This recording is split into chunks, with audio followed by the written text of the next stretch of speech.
Good evening and welcome to the Nighttime Heat erected on Prime FM 105.5. We are also online on our Facebook page and, of course, our YouTube channel. Just tap a Nighttime Heat. You're going to follow the show on our Facebook page and our YouTube channel as well. Besides, we are also streaming live on Prime FM Monrovia 105.5, so you can watch the show online. And of course, you can also share the show. We are urging you, encouraging you to share the show, share the live videos so that your friends, your relatives, your loved ones can also follow what's happening tonight on the Nighttime Heat. Well, tonight promises to be very interesting as always. We're going to have impressive discussion. And of course, my panelists, they are coming in gradually. They're going to do justice to the discussion tonight. In fact, let me just bring you up to speed with what is coming up at the Senate meeting with President Boyka.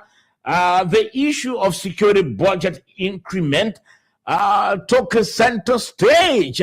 We'll be looking at the justification. Reportedly, in fact, took center stage. We understand that the meeting held with the Senate by the president. Yesterday, the president met the Senate. We understand during that meeting, they had other issues on the agenda, including the yellow machines issue. But the increment, the security budget increment, that took center stage. We're going to talk about that tonight as well. Well, we're going to, hear from our correspondent the update on the Guinea border of fracas. We're going to hear about that.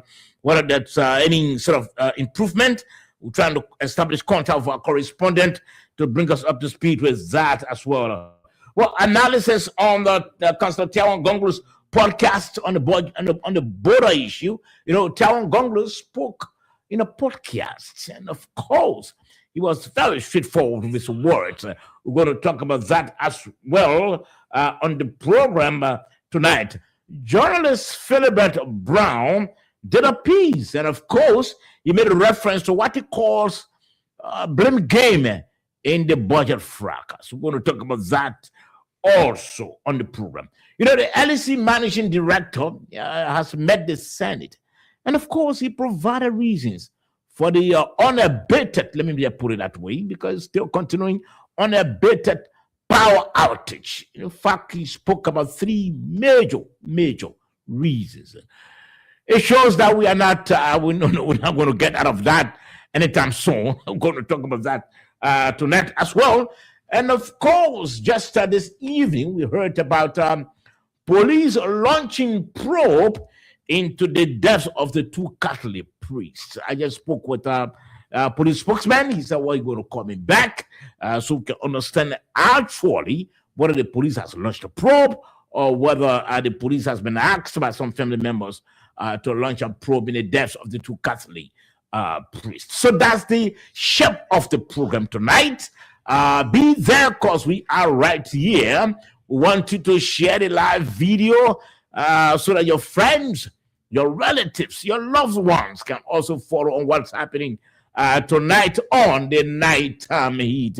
We are streaming live on our Facebook page. We are online as well, so you can just tap Nighttime Heat on your Facebook page, and of course, also Nighttime Heat on your YouTube channel. Which one you're going to watch the show online, and of course, and enjoy the show as well. Let me welcome my single panelist in the studio. I'm still waiting, but I know George put in an excuse that he got some family issue. He made that come tonight. Moses may likely join us also, but we'll have in studio our brand new lawyer, the man called Edwin Fambler. Edwin, welcome to the program. Thank you so much, and I want to say good evening to our listener, to our colleague Moses Sandy in the diaspora, and to all of our Muslim brothers and sisters who celebrated Ramadan today. Happy Eid Mubarak to all of you around the world. I'm blessed to be from, an Islamic background. My father was a Muslim. My sisters, my brothers, and many of them are Muslims. Okay. So I'm glad to be celebrating with them tonight. Okay. So how are you celebrating with them? I see you in your gown, but You know, in fact, this is how I even dressed today for work. You know, I've been dressed like this all day today. You know, just to show that indeed we are from an Islamic background and we still respect our Islamic culture. okay. You know, and I'm glad that we have been able to coexist as a country. You know, both Muslims and Christians, and it was so unique during those days that some of our fathers came from the Islamic side and were married into, you know, women from the Christian side, and they lived side by side happily. You know, but today, gradually, I see that, you know, being derailed. Okay. Yeah. We had Auntie Miata yesterday on the program, and of course, she was talking about a women program that's coming up, Women History Month. She named and started, and we had her on the program yesterday. It was very interesting. Some women will be honored, but she indicated, asked what former President Ellen Johnson said he would be honored. She said, no, absolutely not. The former president has been in her bad book, let's she put it. And of course, she said, no, she has not been part of the peace process. She was never part. And besides, she was involved with the undermining of her vice president then, who is the current president, Joseph Human Boca. And so we had some, heated engagement regarding that. Let me get your take on that. My sister always, have been someone who speaks the truth to whoever, irrespective of who you are.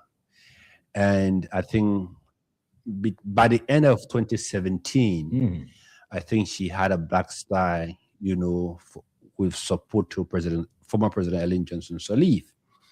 And one of her issues were that she did not, believe that someone like then former Vice President Joseph Boakai, who have served Madam Sirleaf for 12 years, she would have thought that Madam Sirleaf would have done everything possible to promote her former vice president, but instead push him under the bus. And then at the end of the day, she wants to now comes back and make it seem like, she's maybe were the one that brought him to political limelight to, being vice president and promoting him.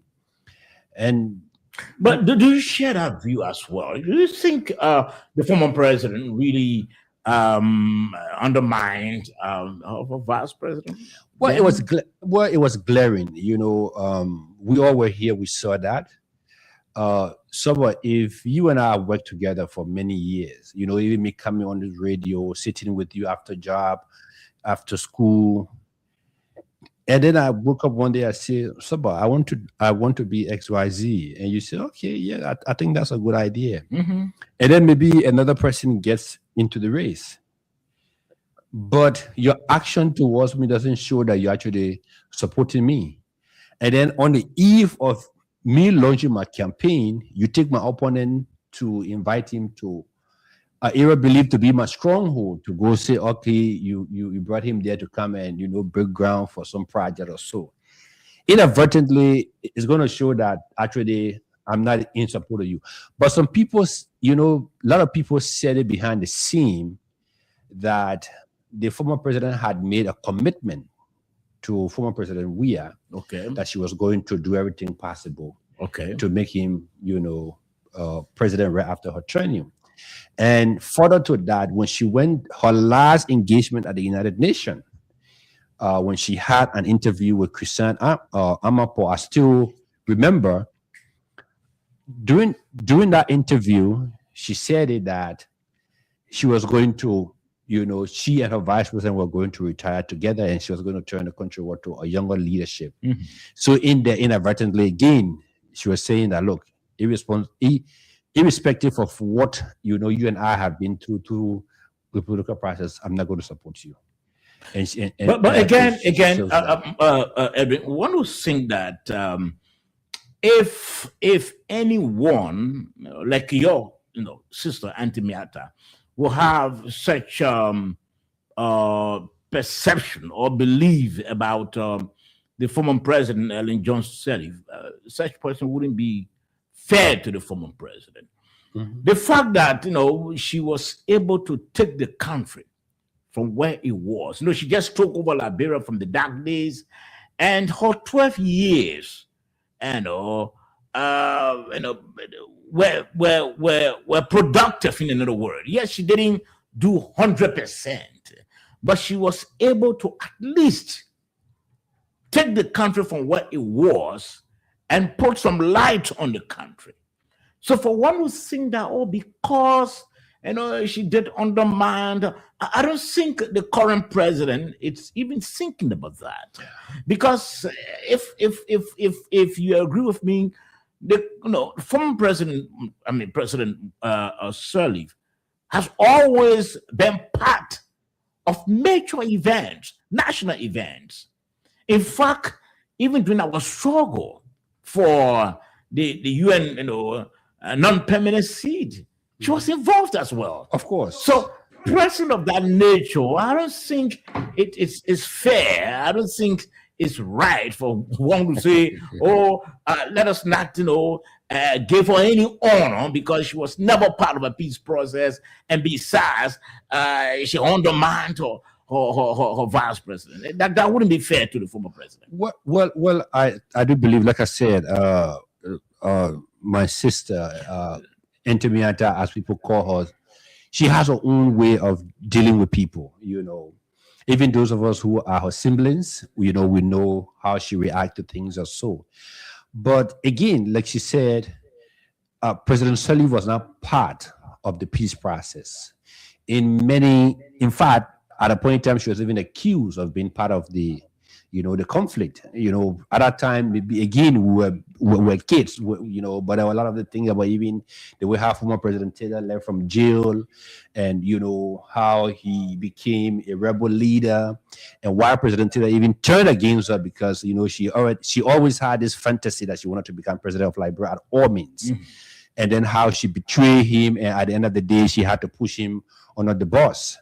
So for her, she always believed that if you want to honor people who genuinely deserve honor for peace within Liberia and in the Mana River sub-region, she doesn't think President. I don't think that's a fair judgment. I don't think that's a fair judgment. And whatever honor that people talk about or that will be planned, I think especially for achievers, we can argue it from the standpoint of she being president. But again, Sabo, let me say this. I come in before you. Let me welcome Moses. Moses, welcome to the program. Yeah, thank you, Sabo, and Mr. Family. How are you? I don't know if Mr. Tagbe and Mr. Kennedy are on. No, Tagbe and not here yet. Okay, it is good to be with you guys. I'll be with you briefly. Like I told you this morning, today is a special day for my daughter. It's her birthday. I just had to talk to her to give me a few minutes of her time. Yeah, wish her happy birthday. Yeah. Yeah. Thank you. Yeah, do all you can to give us the attention, and after a few minutes you can join us. Yeah. So I'm here. Okay. Good. I'm here. So we're just talking about yesterday's program. Yes, we have a couple of issues to talk about, but I was just trying to get the take of my brother Edwin family, because we had Miata family yesterday talking about some honoring program for women who would have achieved, women who did extremely well, were in a gap for the country, especially during our struggle for peace and tranquility. And then, I asked her the question whether former President Sirleaf will be part of those that will be honored by whole group and other women. She said, absolutely not. And then she cited some, reasons for that. But I think, family, for this country to go further, we need to do away with the past. If we continue to dwell on the past, so all because family was part of a conspiracy, family was part of this, or family was part of that, and so we can incorporate family. Listen, our country will go nowhere. We will not achieve because all hands are needed on deck. And considering the individual, the former president, is, we can't. We can't continue to keep things against the former president because of some reason, maybe some personal reason. We can do that. So let me say this. Like I keep saying, I may be very young at that time, but I think most of you guys who are, older than some of us, the generation before us, will come to understand the role some of these political players played, including former President Sirleaf. What was the intent of all of her advocacy from the day she was in opposition to the day she became president? And many Liberians believe that where the country is today is because of the likes of former President Sirleaf and others. First of all, they did everything possible to come to power, and she came to power. Look, no president in the entire Africa enjoy the reciprocity that President Sirleaf enjoyed from the international community, from the United States, than President Sirleaf. And I think the only person in the world that received that was the late President Nelson Mandela from South Africa when he came from prison. Although there were no doors in the world that President Sirleaf knocked on that did not open to Liberia. But see where our country is today, And then afterwards, she comes back and say, okay, I take blame for certain things. But when you try to push her, she gets angry, she gets irritated. Look, we need to reach to a point where we say to ourselves that no single person is bigger than our country. You can leave today, other people will step in the gap and they will move the country. Whether we like it or we don't like it, she did extremely well. She put a country in the mouth. She did her part. In some ways. She did her part. Moses, if you want to just chip in, let's hear from you quickly, and then we can start talking about our discussion for tonight. Well, there is the angle from which I would like to come. When you discuss the Liberian Civil War, the individual roles that people play in the war, the role people play in stabilizing, the security situation in the country, bringing peace to the country. I do agree that Sister Miata family has a right. That's what we call subjectivity. She can stay and decide, say, as far as I'm concerned, Madam Sirleaf is not qualified. But there are others that will disagree with Sister Family on that, because this woman dating back as the 80s, she was always advocating. She went to prison. She challenged the Doe administration. Many of you know the condition under which she left. She lost some of her close friends during the transitional process. She even contested to be an interim president. She didn't succeed. If she wasn't a part of the peace process then I don't know what Sister Family is talking about here.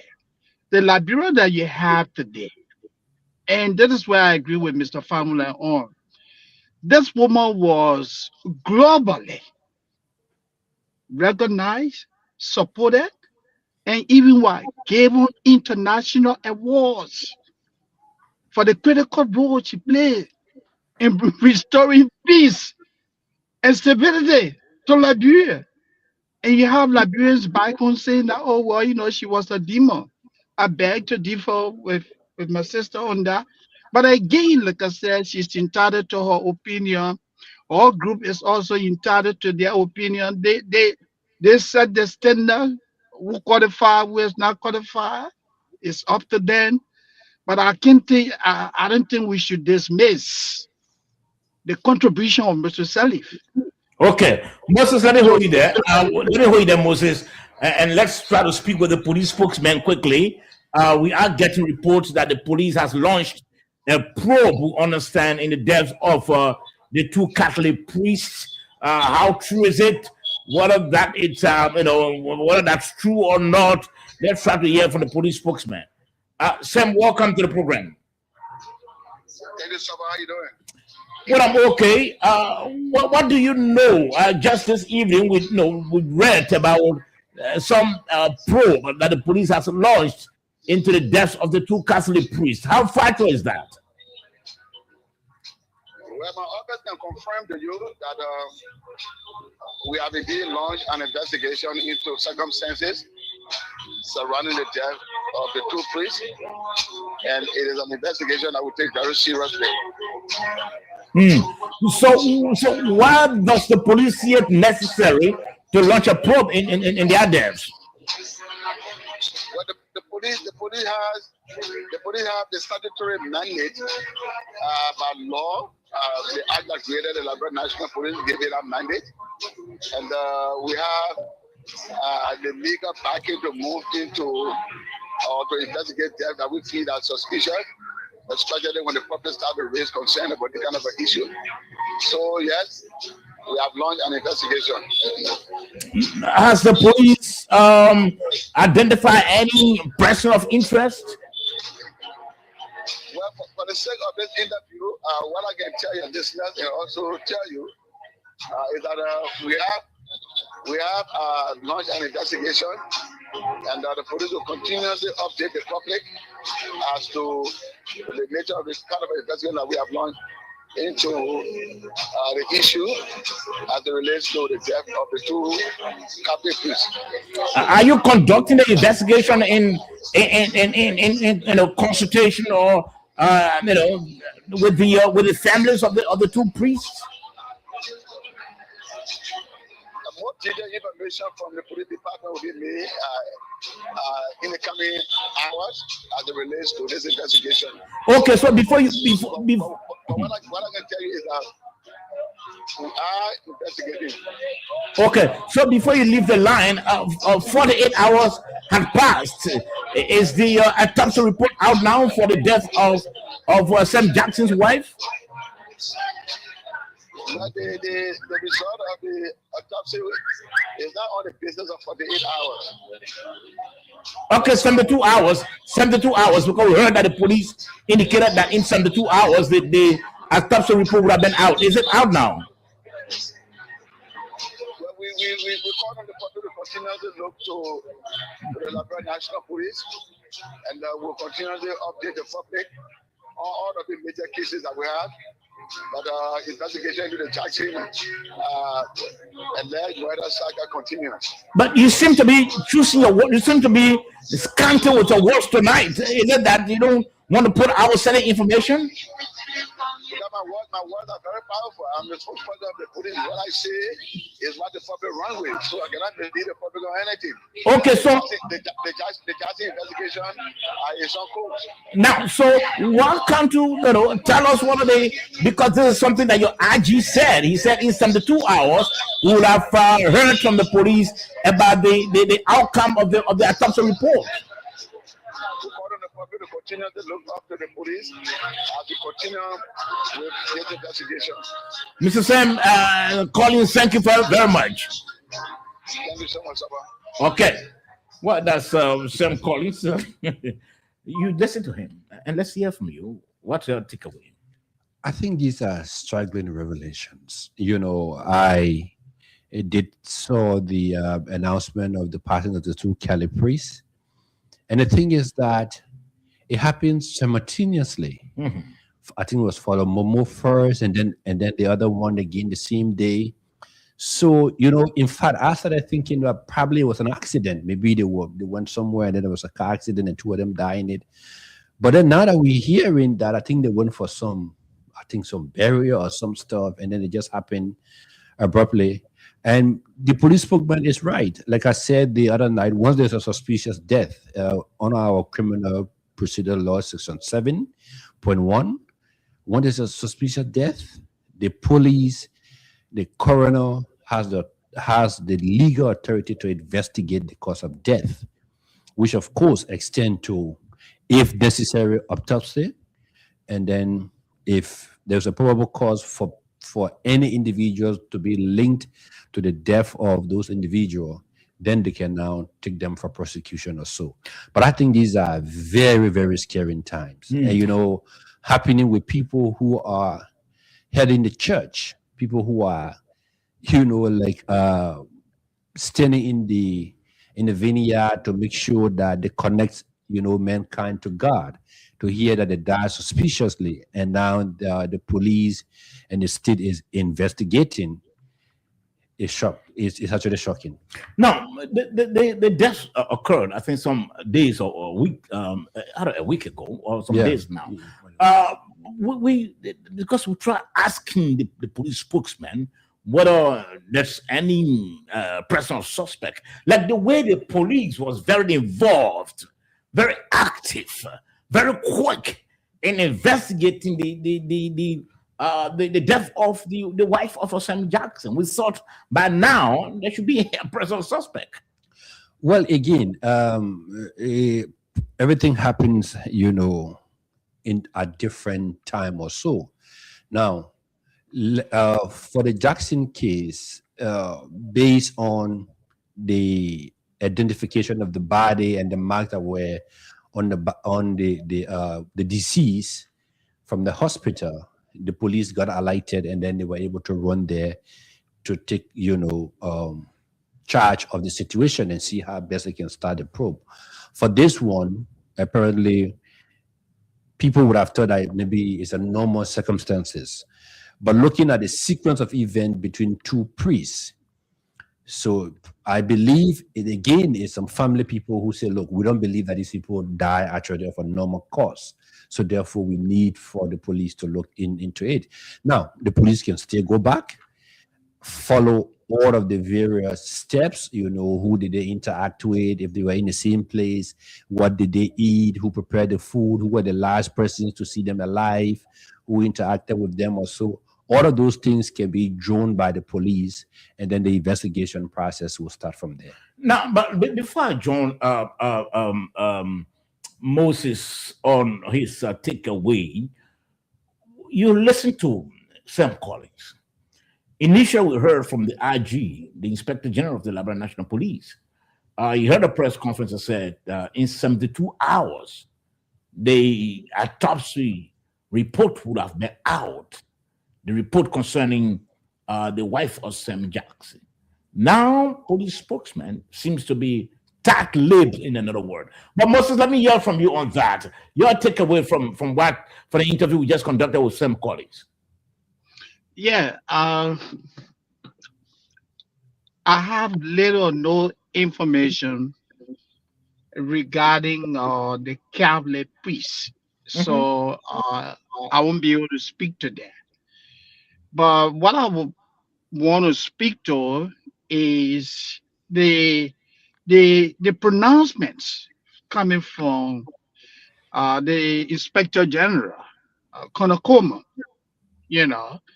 regarding the Sam Jackson situation. I think the coroner has been making pronouncements not well considered. And when you do stuff like that, it raises a lot of concerns. In the case of Jackson's wife, before someone is referred to as an accused, it means that a crime did occur. Before someone is pointed finger at, that hey, you are now a suspect, the police must have established that a crime did occur, and this person has some form of association with that crime. Now, what we are hearing, Konakoma pronounced when Mr. Jackson was arrested, Konakoma pronounced that within 48 hours, the police was going to do an investigation, and Mr. Jackson would have been forwarded to the nearest court he would have been charged and forwarded to court. The video is out there. The reports are out there. After 48 hours, he released the man. But if this guy was linked to crime, you went in, you held him, you release the man, and you say you're still investigating. When you release the man, the same Konakoma went public. You say, hey, within 72 hours. 72 hours has expired. You ask the director of communication at the police. He's unable to clearly tell you what is happening. All he could say was that, oh, we are still investigating. But your director of police just said within 72 hours. What is going on? Are you speaking loosely? And when you speak loosely as the most senior police officer, you do not have the facts. You're making all these public pronouncements that draws the integrity of the police into question. Now, what I'm hearing, I don't know how credible that is. And maybe this is where Mr. Famula will help us on. I am hearing that the autopsy report is allegedly showing that the investigation, the allegation of murder, the report is clearly stating that it is inconclusive. In a criminal probe, when a report shows that the investigation is inconclusive, Mr. Famula, can you help us with this? What does that mean for the defendant, and what does that mean for the prosecutor? I mean, that is troubling. Well, I think what I would say first, I know the defendant in this case, Mr. Jackson, lawyers have requested to bring in their own pathologist. I think some doctors should be coming from the United States to perform their own autopsy on the deceased. But if the police and the government pathologist is saying that the report is inconclusive, then that doesn't look good for the state, because again, the state will have to have a real tangible evidence linking the accused to the crime, if there was a crime committed, or if there was a murder or a homicide by the accused. However, again, I think the reason why they have not been, why the police or the states have not come up with this whole autopsy report is that they're probably waiting for the Jackson family pathologists to come to the country to perform their part of, the autopsy, so the both of them can be able to actually look at the, report and see where they align and where the differences are. And then based on that, the police now will make a decision whether to forward Mr. Jackson to the county attorney for possible indictment, or to set him free if there's no probable cause that a crime was committed in the quote unquote the death of his late wife. Now, so what is troubling, Moses, is that the case that is about, it has drawn a lot of public concern. It's a high-profile case, considering that the deceased is a foreigner. A foreign national. Fine, a foreign national. Yeah. And Sam Jackson also is a prominent figure. Yeah. So for an announcement to be made, and we're trying to pull out that video, for an announcement to be made about releasing the autopsy report in 72 hours, then unfortunately, that didn't happen. For the 2 hours have passed. What credibility? How do people see the LMP? Because every single this is happening. We are investigating the matter. And at a point in time, we're going to announce this. You should live by your word. Yes, you should live by your word. I do agree with you, Sabo. We are talking about. We are talking about a situation where there wouldn't be any speculation, because tomorrow, if you can again, if you announce something else, people will say, "Oh, but the man said this would have happened. It didn't happen. He's announcing another information. How sure are we that they're going to be consistent?" So then that brings the issue of credibility. That's the concern. No, I do agree with you 100%, Sabo. You see, that's why when you actually follow other jurisdiction, when you see these things happening, the law enforcement doesn't speak if they don't have total control of the situation.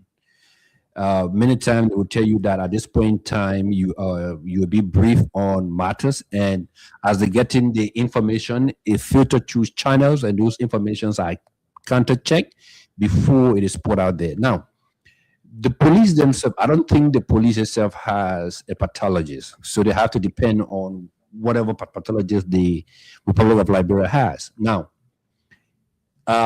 when these homicide, crimes occur, there are a lot of things that even assist the pathologists themselves, because they have to also go on the crime scene.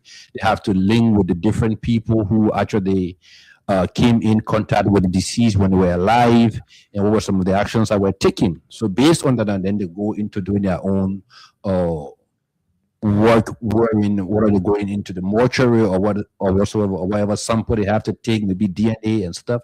And those things takes time. It takes time. You and I were here when the rape case happened. You know how long it took for them to be able to get even a DNA sample.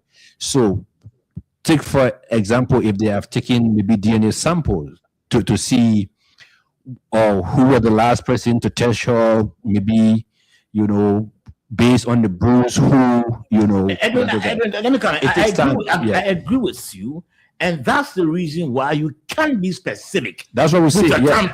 That's why I say the police was too fast to speak in this matter. But I had to believe. And look, let us not take this thing for a joke, because the country in which this did it from is sophisticated.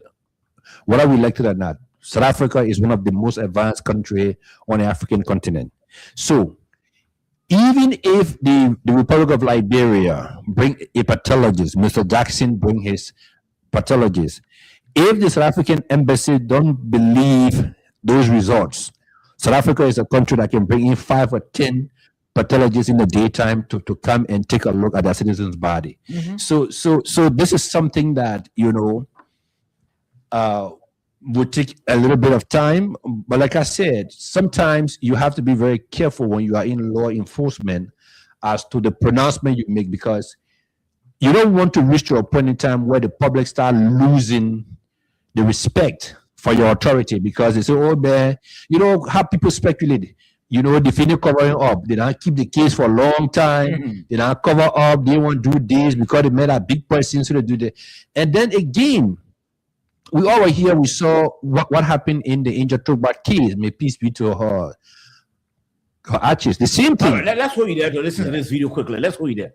Well, look, last update that we will keep you all posted as this investigation continues. I know that people have got a lot of questions with the unfolding today, especially with the release of Mr. Jackson to his lawyers. We promise that, Mr. Jackson's rights will be protected under the law. The investigation is ongoing. The autopsy has been conducted. Further analysis is being done. So hopefully within the next 72 hours, we should have all of the results to inform the action that will be taken as it relates to the findings of this investigation. So that's where we are at the moment.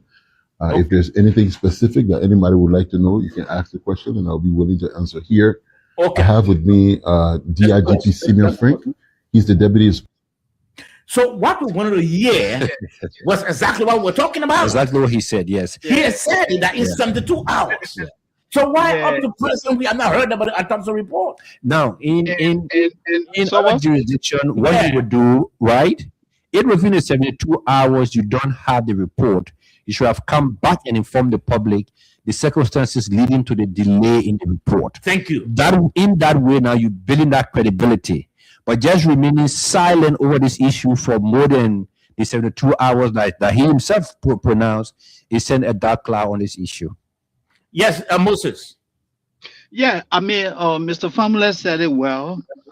Look, integrity in everything we do matters a lot, especially people who hold prominent positions.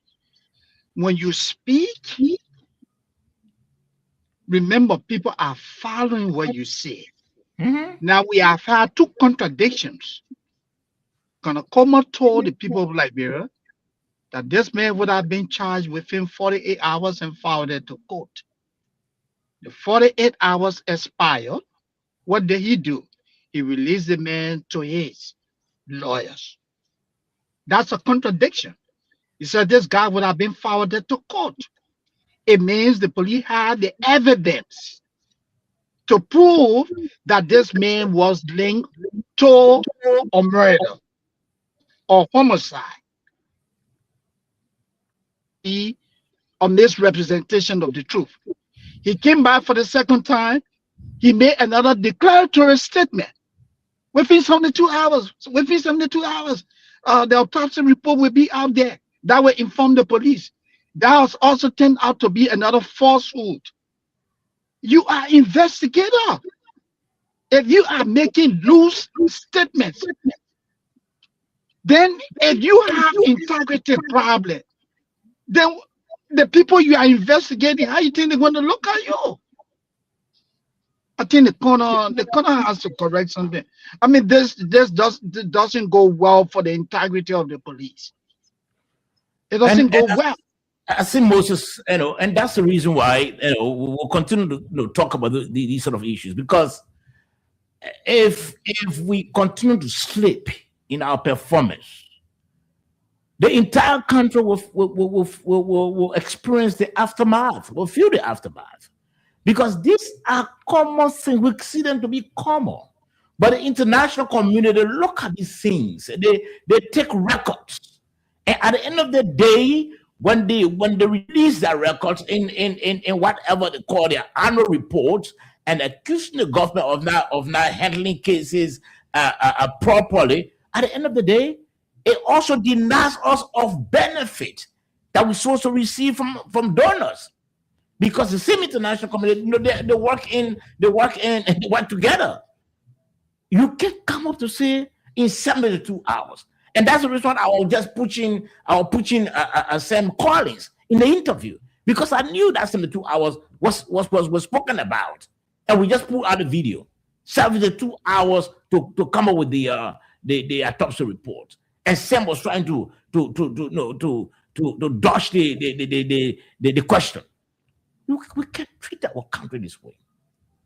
The reason why I know we thought that it was necessary to bring the rescue government, it's because there were a couple of things happening in the past. There were a couple of things questionable happening in the past. And we saw that there was a need to have a change of government. But we can have a change of government, and then the same thing happening. People's eyes are open, people's ears are open, wanting to hear the outcome of this case. They want to, in fact, when the police initially started this case, almost every day there was update. When Mr. Sam Jackson was identified as person of interest, there was update. When Mr. Sam Jackson was later his person of interest status was elevated to suspect, there was update. So what that can be updated about the 72 hours spoken about concerning the autopsy report. And Slobo, like how Radley is saying, sometimes when the police do these things, at the end of the day, they indict the individual and send them to court. Then the pressure gets on the judicial system, because you find out now that pressure groups start to demonstrate, they start going to the court, holding placards. Some of them even start threatening the judges also that handle these cases. And we saw that in the late Angel Tropa case. Mm-hmm. We saw that in the Gloria Mususka case with the little Shallow Musu girl, may peace be to the arches. Because the way in which the police handle these various events, look, there is one major thing in law called the chain of custody of evidence. It's very important how you gather the evidence, how you manage those evidence. Because, like I said here over and again, every time we get here, the only thing you take to court to prove your case is evidence. So if you start giving us distracted evidence, definitely it's a loose battle. And then you have you like you said, you start sparking up groups. We make groups like coming up and taking placards, going to the court. Other pressure groups are coming out. Maybe the South African will issue their own statement and all these things. So, like you rightly said, look, there was nothing wrong for Nkrumah to come back to us and say, look, the 78 hour has elapsed. 72 hours has elapsed. However, Mr. Jackson, lawyer, and Mr. Jackson himself has requested a pathologist. So we will be waiting for that pathologist to come into the country to conduct the autopsy, so we can be able to look at the two reports, and then we inform the public. In that way, you're being transparent. You're actually giving the people update. And by now, the public should know whether Mr. Jackson pathologist is in the country and how far we are. That is the duty of the police, to inform the public. Okay, gentlemen. And so let me just say something quickly regarding the mental health component of what is going on. Look, when you are faced with a situation where your future is uncertain, that increases your anxiety level, the fear. Do you know how disturbed Mr. Jackson is? He goes to bed at night. He doesn't know what's tomorrow going to be like. He lost his wife, and in the wake of the current situation, he's being probed. This man is emotionally disturbed. People who are associated with him are also emotionally disturbed, because the investigation remains uncertain. The outcome remains uncertain. These people are disturbed. They are so stressed to the point that they don't even know what's tomorrow going to be. Because what? The police is what? Not telling us the truth.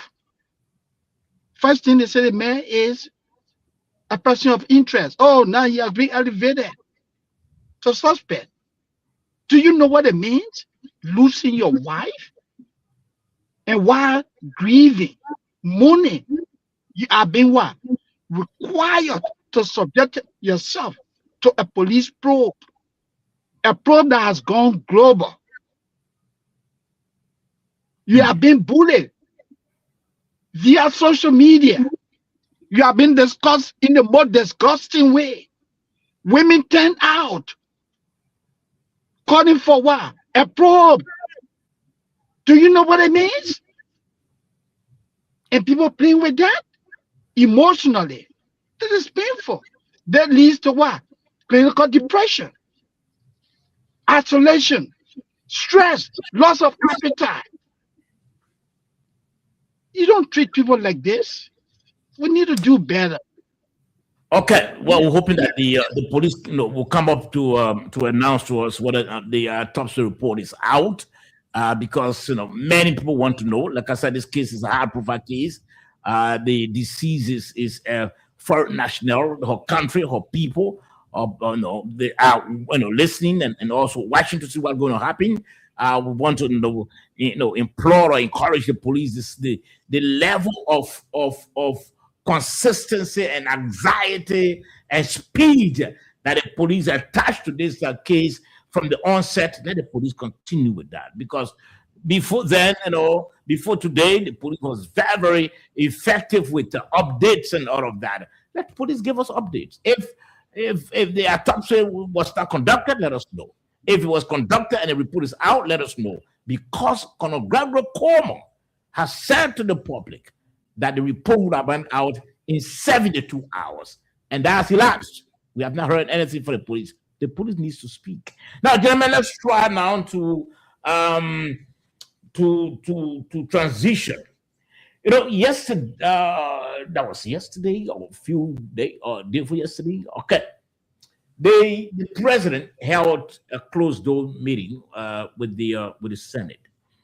And following that meeting, although there hasn't been official statement from the Senate or from the executive mansion as to what the meeting was all about, but journalists, they've begun getting sources, quoting sources from the Senate, from the legislature about the outcome of the meeting.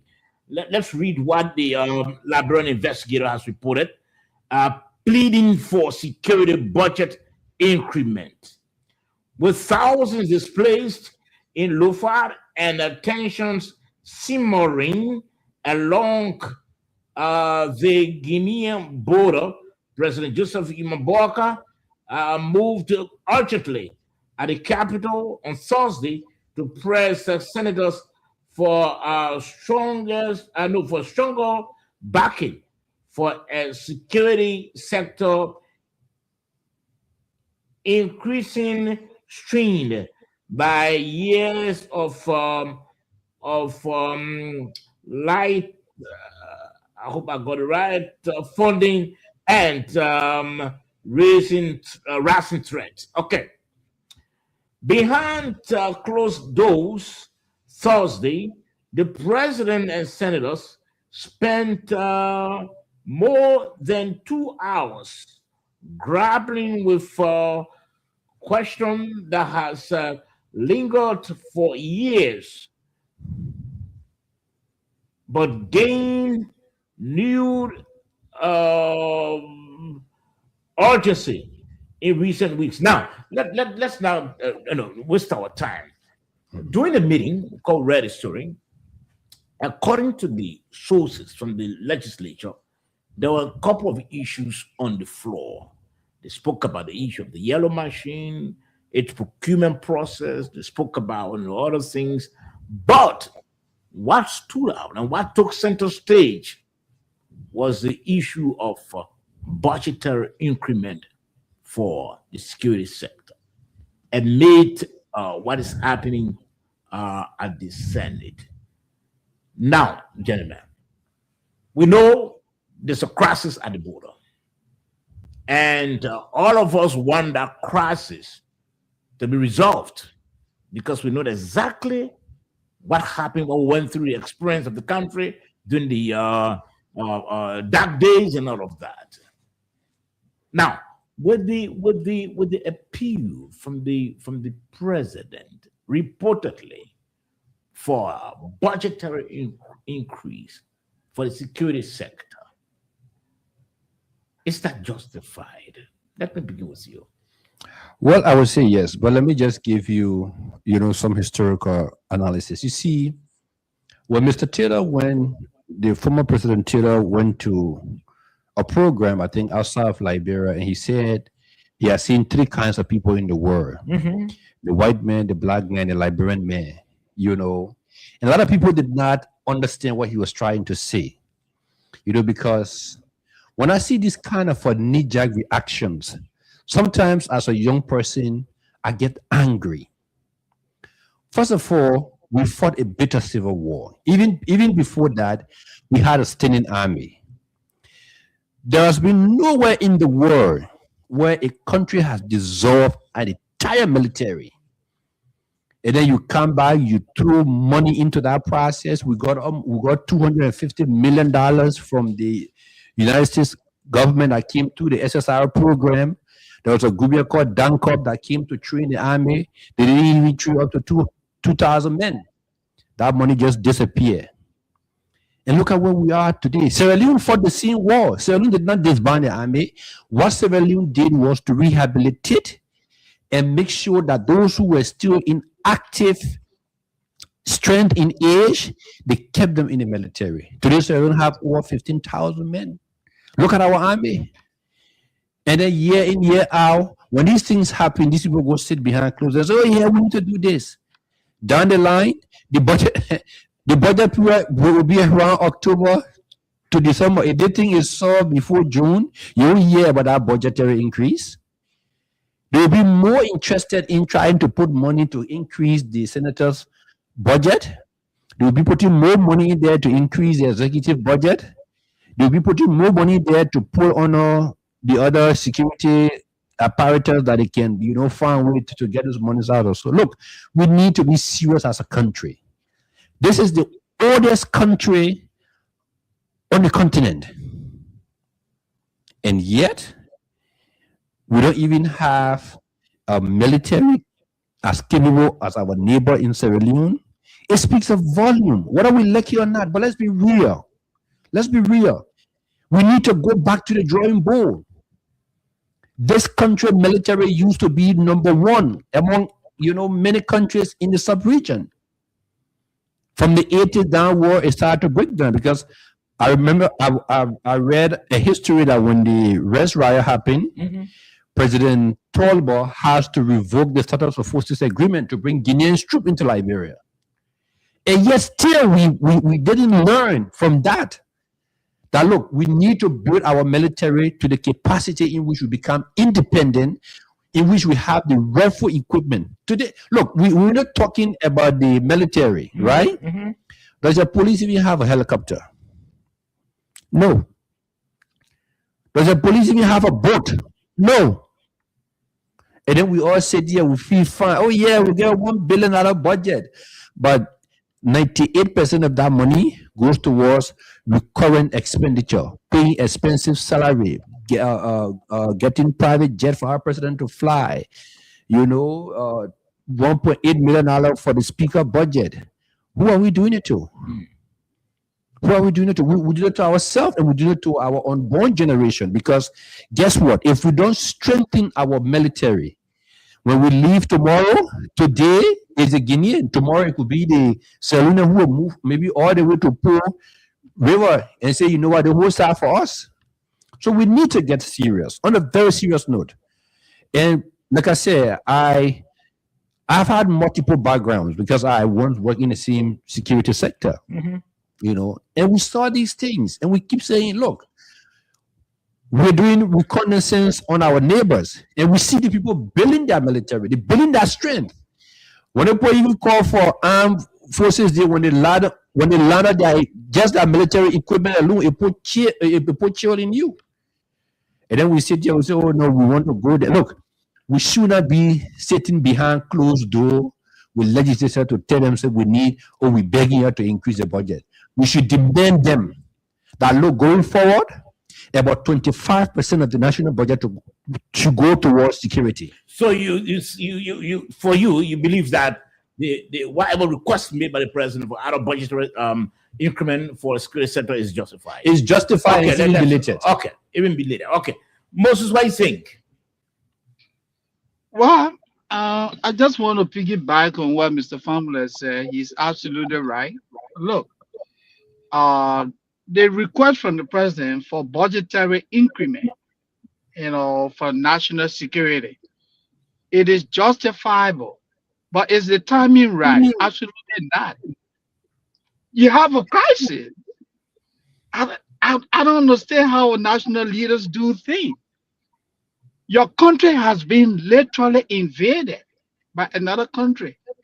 And you're sitting before the lawmaker, you're telling them you want increment for national security. The most important thing on here now is what do you do to stabilize the crisis in Lofa? That's what you are tapping the discussion. Tap into whatever resources that you have now and stabilize the situation in Lofa. Then you go back to the drawing table. You say, look, man, something here is not right. In life, there's what we call needs and wants. Our needs are the basic essentials, the necessities, those things that we cannot live without. As a country, national security is one. So when you make your national budget, national security is at the top of that list. If you are not investing into that, you do not have a military that can defend your country. But you hire people. Almost 80-90% of your expenditure, recurring expenditure. You hire people who go to work that produce nothing, but you pay them monthly because of political patronage. It means that you do not know your needs. Our needs are all upside down as a country. We need to sit back and figure out what our needs are. Our wants are those wishes, our craving, things that we can live without.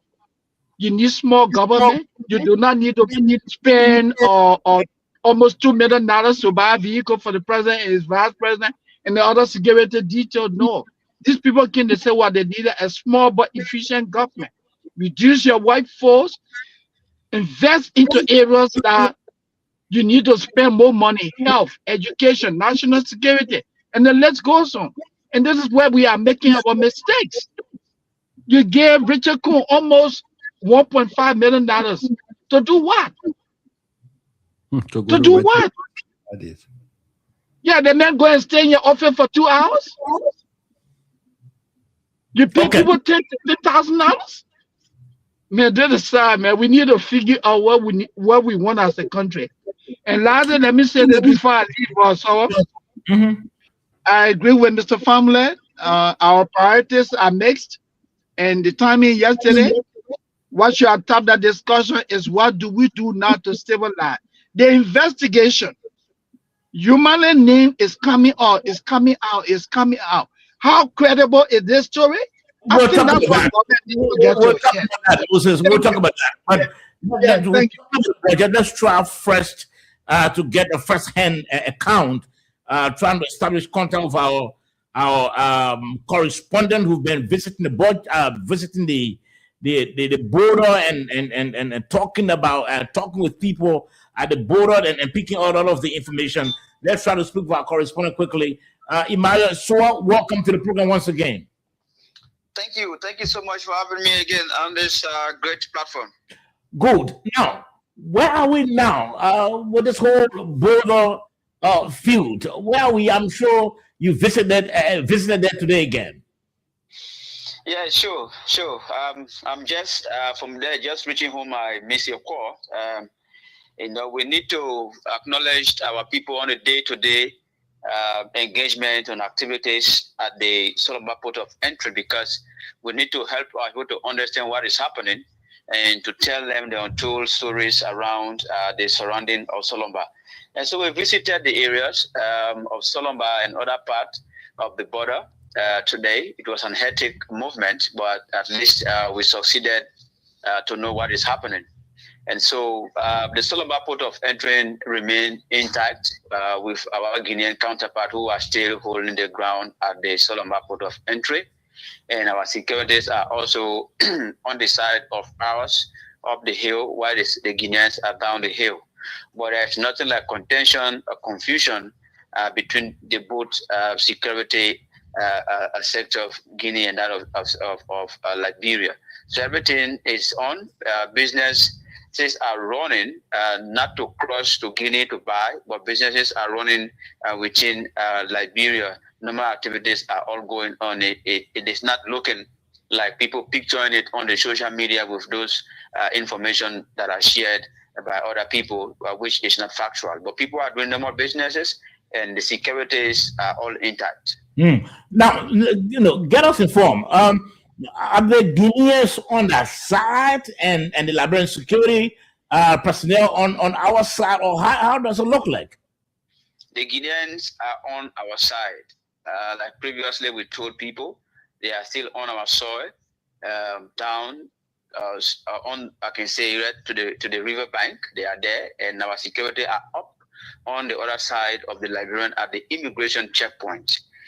But there is nothing like maybe people may say they're having contentions, which we've been seeing on the social media. No, they are there. Guineans are on their own, and the Liberians are on their own also. Now, were you around when the police inspector general visited the border yesterday? Yes, of course, I was there, and when they visited the border yesterday. Now, was he able to reach as far as to where the Guineans are to speak with them and have some dialogue with them? Per protocol, he did not reach there. They just make a move, towards the Guineans, but the Liberian securities, the police, inspector general and other apparatus of securities who are all around could not reach to where the Guineans were. But he reached to the border, talked to the securities that were there, and also had a town hall meeting with the township people of Solomba town. Now, do the Guineans still have their flag on our soil, or they remove it? Their flag is not on our soil. Nothing like flag have been hosted there, because even today I went down to see whether their flag are there, because we received rumors this morning that the people have left the ground, but we went there, we still met them at the place, and their flag is not hosted at all. What are the locals saying now? The residents around there, are they living in fear, or what are they saying to you all? Yeah, fear is one of the things that they are living with. But what is their concern now is their farming activities.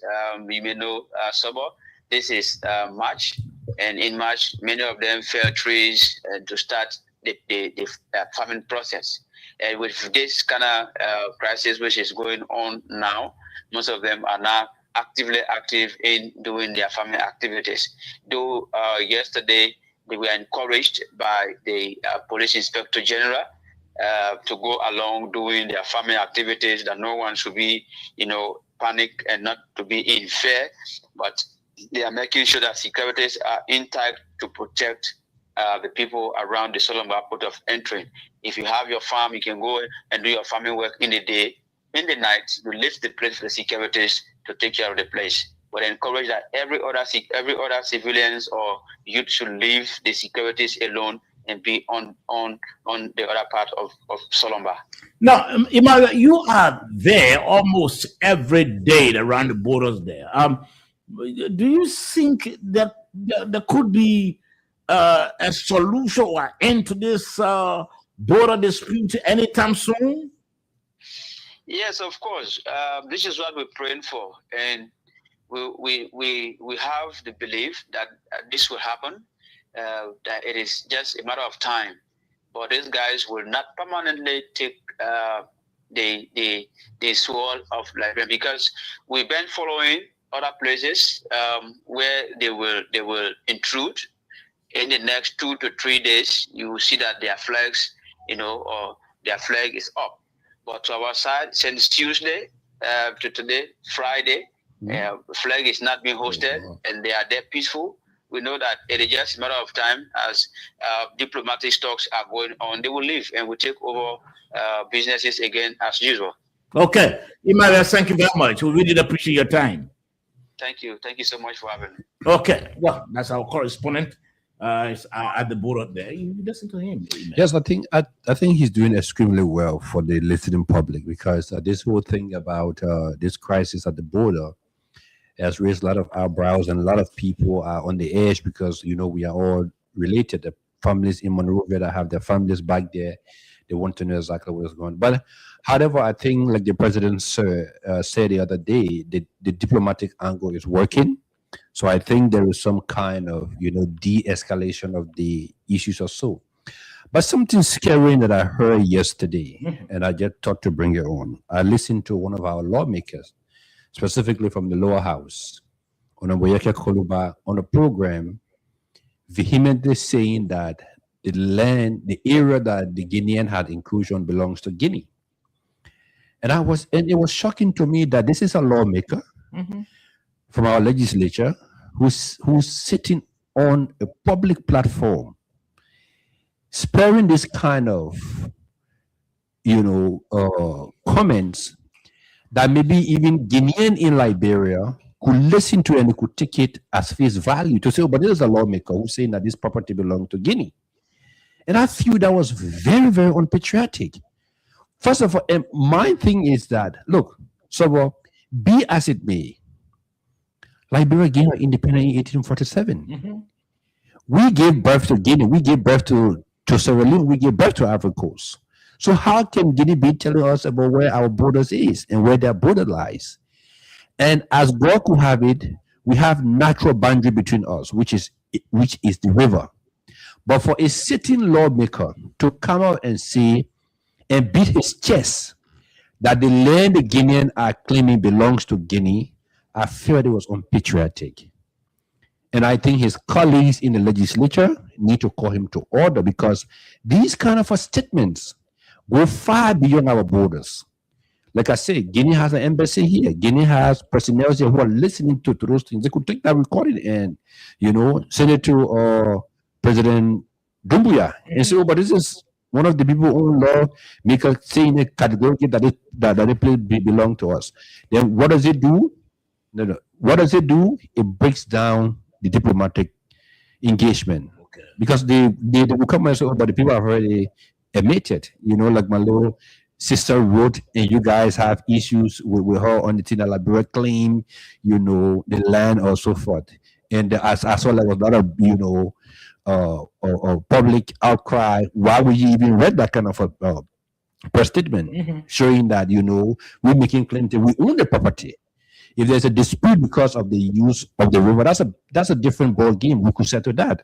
But if you come and say we're claiming that portion of the land, which of course it means that we don't own it, it belongs to the next party. So I think that people need to be very careful. These are national issues, international issues that go beyond your borders. And when you are in certain position, you have to be very careful of your utterances because they go far beyond our borders. Okay, now on the issue of our correspondent, I think, like you said, he did extremely well, and the reason why often we put him on when we come on the show is because we want to get a first hand as to the situation at the border, and like you said, the Guineans are still there, but what is happening? There's absolutely no confrontation. Like you said, it's been rumored in Monrovia that there's no confrontation, and absolutely not. There's no confrontation between the both. The Guineans are posted where they are, and our men are also posted where they are, and nobody's going to meeting anybody. Like asking the question whether the police IG was able to go to reach them, reach out to them. He said no, he didn't reach that far. He didn't go there to speak with them. But the thing is, we'll continue with the diplomatic, initiative, the diplomatic discussion, because again, this could be a trial, a test rather, for Liberia. We find ourselves at the UN, occupying a non-permanent Security Council seat. Yeah. Fine. It's possible. Let's test those guys, or test Liberia, how they're going to confront, how they're going to handle it, how they're going to approach it. That's going to tell us as to whether they do merit the city hall, they don't merit it. So that could be a test as well. So it's good that our president is using the diplomatic means, to find amicable solution to this matter. But let me ask, and let me get your view on this. The fact that the meeting was held between the city leaders, in fact, they didn't even sign a communique to that effect at the close of the meeting, and then the following day, again, the Guineans redeployed. Does it show that the talks broke down? Is that the impression that the discussion didn't yield any sort of result? No, I don't think the talks breaks down. I think what happens, because I followed this whole thing from the get-go, and I even saw the point where President Doumbouya drove to a military, almost like a military gathering, where he handed over the flag to two of his soldiers and made a statement that we would not allow an inch of our land that was given to us by our ancestors to be taken away. So I'm giving you guys the mandate to make sure you go and execute this mandate. All right? And those guys departed from Conakry and headed straight towards the border. So, like I said the other night, the president is the commander-in-chief of the armed forces. So orders that the military execute come directly from the president. And the president say go, they go. Until they hear from the president say stop, return to base, they go. So when they left, and when they left Conakry heading towards the border, and that was after the second incident when the guys came, and then they went back, and then there was this fracas with the youth from that side and our side too, and where someone got shot. At that point in time now, the conflict has escalated. So the three presidents decided to meet in Conakry. But before then, the order has already been issued, and the guys were dispatched towards our border. So as far as the military is concerned, that order still remains in force. So until the president can come back and give that order through the command structure and say, look, we have solved this thing. It's not time for you guys to withdraw from the Liberian territory. That order still remain force. So why I don't think it was a breakdown. So then why is it still finding it difficult now to give that order? Because he went to the meeting, he signed a communique, and was thinking that all everything is over. And the next day we saw again Guineans at the border. So why can't he get that order? And again, even at the meeting with the heads of state, the chief of staff, the important security apparatus were in that meeting. So if he actually working in good faith, all he should have done was to pass the order to his chief of staff and say, look, we've already discussed the thing, let the guys move back to our borders and let's de-escalate this whole issue or so. But I don't know whether that order has been given or where he just said, look, you know what, we'll sign this, but let's make sure we remain where we are until we can, see what further provocation could come from the Liberians or so forth. But is that a good sign for leaders to meet and you guys decide to de-escalate and go back to your point, and then your men are still on another soil where I'm? You're listening to It's a violation of our territorial integrity. You're listening to the Nighttime Heat, rated on Prime FM 105.5. We are streaming live on our Facebook page and our YouTube channel. You want to watch the show online? Just type a Nighttime Heat or just type Nighttime Heat either on your Facebook or on your YouTube channel, and of course, go to watch the show online. We want you to share the video, share the live video so that your friends, your relatives, your loved ones, your partners can also follow what's happening tonight on the program. Let's try to play this video, a video of Councillor Tiawan Gongro, where he did a podcast and made a clarion call to the president. Let's listen to it. The way the Guineans came to the border, yes, the Guineans may have overreacted, but what was the cause? The cause that we have heard unofficially is that some people in this government were mining gold and diamond in that water. It's a violation of international law. When there is a river, any stream, any water between two states, for you to carry on that kind of operation, carry mining operation, it has to meet the consent of the other country. It is a violation of our law. And so I'm calling upon President Bawkai, standing in this shrine of Liberia, the Centennial Pavilion, the grave of President Tubman, and the Providence Baptist Church, where our Constitution was drafted and adopted, for him to launch a serious investigation, a very serious investigation.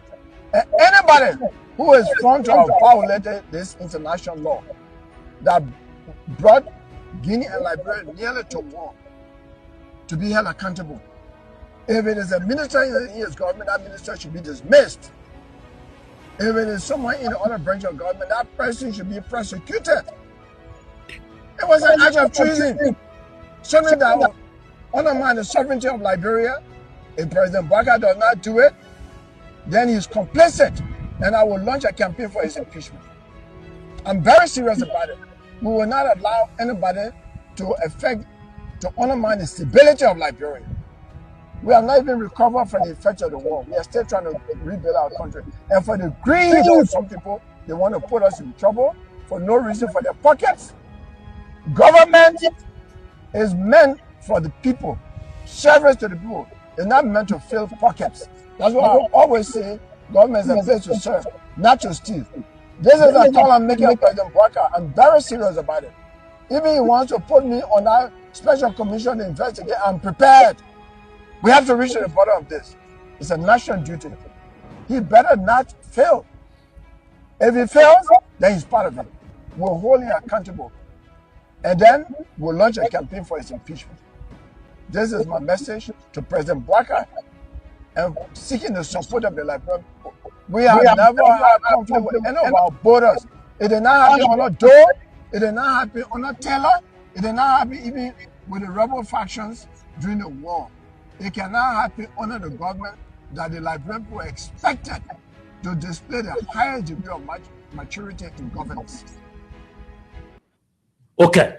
Well, that's Councillor Tiawan Councillor. Gongro, in fact, threatening what he called an impeachment proceeding. But before we can talk about what he said, because he said if there's anyone in the government who was responsible for what's happening at the border, such person should be investigated and prosecuted. Now, but let's read this piece written by journalist, Just veteran journalist, Philip Brown. Okay, you want me to put a veteran there? Yeah. Veteran journalist, experienced journalist, Philip Brown. You know, sometimes we'll talk about that another time. Philip Brown. He has this piece he writes often, where he titled "From Where I Sit," and this time he wrote on the situation in the border, at the border. Liberia border blame game. Yimalin's greed sparks Guinean fury. Okay, and of course, the Yimalin is making reference to the Minister of Internal Affairs. It's not local government. They changed it to local government. Local government. Okay. Now, Liberia, according to him, I'm reading what he wrote. Liberia, according to international law, was wrong in violation. Was wrong, rather, and in violation by mining minerals in the border river separating the two sister republics without the expressed approval and consent of the Republic of Guinea. This error has sparked a crisis, with Guinea reacting harshly to protect its sovereignty. It's time to call a spade a spade. Liberia's action were a clear breach of international law. The recent tension between Liberia and Guinea is a direct result of the reckless, according to him, actions of Liberia's Minister of Internal Affairs, Francis Sakla Yimali Sr. Authoritative sources within the corridors of state power indicate that Yimali is the owner of dredging equipment engaged in illicit mining activities along the Makona River, sparking Guinean complaints and warnings. Rather than addressing these grievances diplomatically, Yimalin chose arrogance, and impunity. Okay, it's we use a lot of strong words. I've read that. Which I don't intend to repeat. But in essence, he's saying that the Minister of Internal Affairs or Local Government Affairs is the one behind the cross-border incident, that sparked this whole Guinea-Liberia border crisis. But today, I hope we got a video. Yimalin was the Minister of Local Government, was invited for confirmation at the Senate. Yeah. And of course, he was asked the question concerning what Philip Brown and others been peddling, that he's the one responsible. And of course, he owns the BK company. So this is what he had to say. Let's try to get that video out quickly concerning the local government minister, Yimali. Francis. Okay, you got it there? Let's play it quickly. Sensitivity. But let me say this. I was in the House, I represented my people for 7 years. I didn't have the problem looking for money. I didn't do any mining anywhere. From where I sit today, the laws are clear that I'm not supposed to be a part of or own any institution has to do with the management or the extraction of minerals of our country. I am not a part. The Senate can launch its investigation and to find out that Numalen is responsible not only in Fuya, but for mining in any part of this country. Let me be prosecuted. Now that I will lose my job. I know nothing about anything called mining. What I do know is that I'm aware that for the past 100 years, now even before I was born, the people of Fuya mine sand in the river of Makuna. It is only today that Guinea is claiming the river and beyond the river, in fact. So since I was born, Okay. it's security sensitivity. Okay. So let's start the discussion. Well, like I said, sometimes there are allegations made against individuals in government, and irrespective of where they sit, the law gave them the opportunity to be heard. I think we've heard from the minister. He's already put a caveat out there. If the investigation proves that he has any knowledge or has share in whatever they're claiming, he should be prosecuted. He should be, dismissed from the job. So I think he's opened the debate, and like the president said the other day, he has asked the Ministry of Justice to probe into this matter to make sure that they get to the bottom of it. Now, with Professor Gonglo Stitman, again, he's a seasoned lawyer, who understands the laws. And like he said, it is alleged. Allegations are not facts. That people were involved in mining minerals from the river or so forth. So if at all this is true, then he's asking the president to prosecute. But hey, the president has already taken the bold step to set up an investigation probe to investigate this whole, quote unquote, what led to the Guinean crossing to our side. Now, the minister Destiny Numade, who went for the confirmation hearing, he made a revelation that for years there have been sand mining in the river. For years, yes, many of these areas, there's sand mining even at the Simpo. But now people have started to realize the damages that the sand mining is causing to the rivers. When you're driving up the Simpo around the Louisiana end, you see the rivers. You see now the river is encroaching onto people's private land. The lands are gradually dropping into the river because we're dredging sand. And in the sea event, during those days, people were not using these kind of dredges that we are now using. So if you start to use these dredges and people across the other side don't understand that you're mining sand, they would think that you're just mining other minerals from the river. And again, sometimes the sand come with other minerals, whether we like it or not. So if we're not looking, as to what the guys are doing, because you might be dredging sand, but that sand is coming out with gold. It could be coming out with diamonds and things. Who's there to actually know exactly what I want to say you taking from there? So I think, and for those of us who have had the opportunity to travel across the country, because I have been to the Southeast, look, this is a major concern for our country.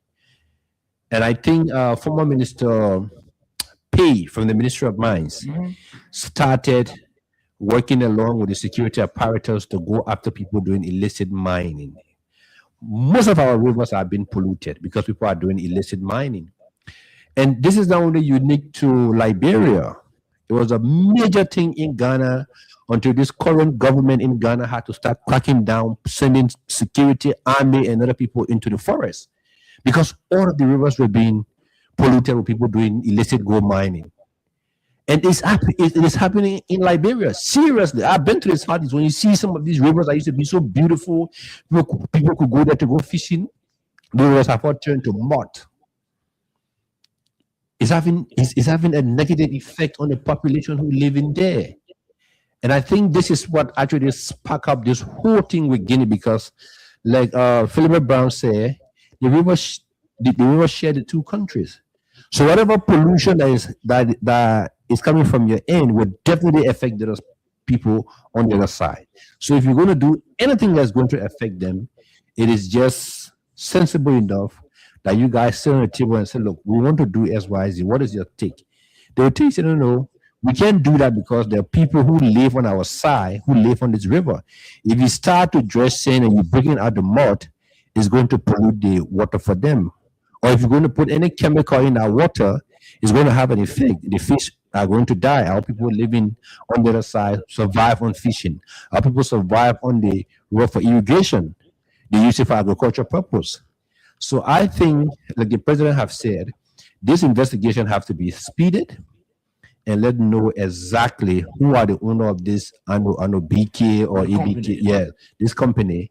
And then if going forward, we're going to say, look, since this is a border resources between the two states, nobody should do any activities on it going forward. I think that's and I say let me continue continue to where you ended. Now, you see, we saw a statement, I think sometime last week or the same week, about the government announcing a number of measures. I think that statement was good, but to me, I think it was in exclusive. I mean, it was not something inclusive. Let me put it that way. It was not something that can maybe appease the Guineans. I don't think that statement. The government indicated that a BK company that was involved will be investigated, but the government fell short of naming who's behind the BK company. And that's the reason why the speculation has been on.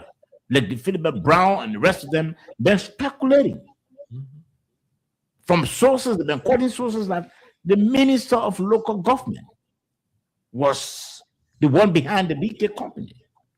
Now that he has come up to disassociate himself from all the allegations, naming him to be behind the company, do you think, formula, the denial by the minister, can it help now to push the government further? Because like you listen to Tiawan Gonglo, Councilor Tiawan Gonglo, he said the government needs to speed up the probe. And if it is somebody who's involved within who's in the government and is involved, the person should be investigated and prosecuted. Now, Francis Yimali had come up and denied that he got absolutely no link. What will it take the government? How long to come out and say, look, we've launched a probe, investigated the BK, it's owned by John Brown. John Brown caused all the problem for us at the border. How long is that going to take them? Is it a difficult thing for them to come up? Because since they did announce, the government announced that investigation will be conducted and they are suspending all the activities of the company, we haven't heard anything so far. Until the Philip Brown and the rest of them then reporting that Francis Yimali was behind it. Why are we concealing the name of the individual who has the BK company? Because according to reports, it is a BK company that went in there, violated the laws, and they started doing sand money. To the extent we understand that the people had to go in, the Guineans had to confiscate the assets of the company, the equipment of the company. So what is it taking the government long to name who is the biggest owner? Yeah. And I think Councillor Gonglo has made it simple for them. He's already offered himself as a lawyer to form part of that probe. So I think the Ministry of Justice now can say, okay, since Councillor Gonglo has, expressed interest that he wants to be part of the investigation team, we'll set up, a team from the Ministry of Justice, from the Ministry of Mines and Energy, from maybe the security apparatus, and then we can investigate. But the minister denial for me is not sufficient. It's not sufficient. No. And the reason for that, people can have blind share, people can have blind interest, blind trust in businesses or so. So they need to investigate further, like you said. Talk to the owners, because sometimes people bring companies and say, look, you know what, you guys go and operate, but maybe the companies are in different people's name. So just somebody just outrightly saying that, oh, because my name is on the paper and so I don't own it. No. So we need to deep further into it. Now, if you have no interest in this company, but it is alleged that when the equipment was seized, you went to Guinea to negotiate for the equipment to be returned, right? And you also alluded that before you were born, there were sand mining activities going on the river. But then the Guinean never had issues with that, because that Foya has existed maybe more than 1,000 years, maybe even some of us not even, born at that time. But at this point in time, with the activities that the Guinean are seeing, right, they said, oh, this thing cannot continue because it's going to create problem for us. They came, they confiscated the equipment, and you went across. You don't know the company, you don't own it, but you went across to negotiate for the equipment to be returned. Minister. Yes. Isn't Philip Brown's Red up. Yes, it's there. Now, they raised an eyebrow, right? Because it was the Ministry of Mines and Energy that probably issued them the license to do their mining activity. So when such a thing happened, the company is supposed to report to the Ministry of Mines, and it would be the Ministry of Mines now working with the Guinean authority. Now, you are the Minister of Local Government. What brought you into that? Did the superintendent report to you and say, look, this company is mining in the county, they're mining in the river, and the equipment was seized, so we need you to go there? Or you just took upon yourself to say, okay, since I'm the Minister of Local Government, I will go there and do X, Y, Z. So there are a lot of questions that needs to be answered. Let me finalize the reading of what Philip Brown wrote. The recent tension between Liberia and Guinea is a direct result of the, in the use of words, Liberia's Minister of Internal Affairs, Francis Sakla Imali, Sr. Authoritative sources within the corridors of state power indicate that Imali is the owner of the dredging equipment engaged in illicit mining activities along the Makona River, sparking Guinea complaints and warnings. Rather than addressing these grievances diplomatically, Imali chose ignoring warnings and mobilizing an armed militia group. So you hear that? This lawlessness has put Liberia's peace and stability at risk, and it's time for accountability. The international community expects Liberia to respect Guinea's sovereignty and adhere to international law. The current situation demands a thorough investigation, and Imali's role in the crisis must be examined.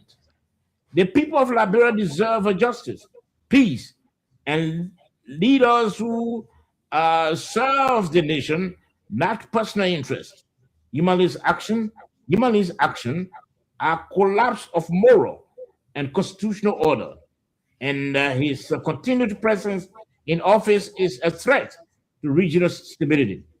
Guinea's reaction, though harsh, is a response to Liberia's provocation. It's time for Liberia to take responsibility for its action and work toward a peaceful resolution. The President of Liberia must launch a major investigation into Imali's alleged involvement in the border crisis. The people demand answers, and it's time for the government to act. Imali's alleged action are a betrayal of the public's trust, and his dismissal, arrest, and persecution are necessary steps towards justice. The Liberian people will not be silenced. They demand accountability. It is time for Liberia to hunt for balance and justice, exposing the shadows of corruption and restoring trust in government. The hunters' patience is long, but his strike is final. Justice will prevail. Now, this is why Philip Brown wrote. Yes. But the minister came up and denied And then, yes. and said it's not part of that. But the government promised that there will be an investigation. And I think that process already started.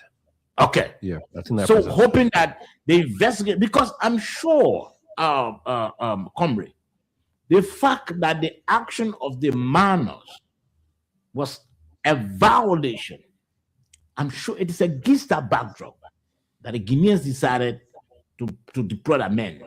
And they are also awaiting as to what action will be taken against those who went to do the illicit mining. Until then, I want to believe they will still have the men at the border. Well, the reporter from Foya said this afternoon to us on the radio, the Guinean, he said the Guinean were at the riverbank, which specifically tells all of us that the Guinean are not looking to encroach on Liberia territory, but they are protecting the river, which of course I would say in some sense they have all right to do so, because if that river has been violated, it means that it's going to have an effect on the people who live along the riverbanks from their side. So, like you rightly said, until we can put measures in place that give the Guineans some assurance that the river will be protected, the river will not be misused by either party, their presence on our soil We'll continue. will continue. Okay, gentlemen, let's try again to transition. I'm sure time is not in our interest. Let's talk about the Liberia Electricity Corporation, the LEC. Again, they share the show, share the live video so that your friends, your relatives, your loved ones can also follow what's happening tonight. It's the Nighttime Heat, right there on Prime FM 105.5, and of course we are online as well on both for Facebook and YouTube. Let's try to listen to the MD, the managing director of the Liberia Electricity Corporation. Liberia. So, for the first time in many years, the stability was from all the way from that June all the way to December, a part of January, without outages. From 8 to 12 hours load shedding to almost zero. When we got to January in Cote d'Ivoire, where we were taking about close to 50 megawatts, they had a problem with their hydro, Azito and Subre, so they lost about 200 megawatts. So when that happened, the first dispatch of priority is basically to look internally to supply themselves before they can look externally. And also after that, they look to say, okay, let us see our balance sheet. Who are those customers that owe us? Those that are in green, they prioritize those. Those that are in red, before they come to that. So we started to experience some. Instead of receiving 50, 60 megawatts, we started receiving 10, 15. So that impacted our ability to satisfy our demand. And at the same time, we've connected over 63 to 70,000 customers. So you could see some load shedding around, outages. That clearly speaking to one of the concerns. Wow. Yeah, so let me just speak to that because, and I would say this, I don't speak for the entity because I work there as one of the managers, but I don't speak for the entity. Look, sometimes when these hearings are happening, journalists pick up sensational areas. But the MD was actually explaining a length of issues because I was at the hearing, I was at the Capitol building, and I've been seeing a lot of different Facebook posts.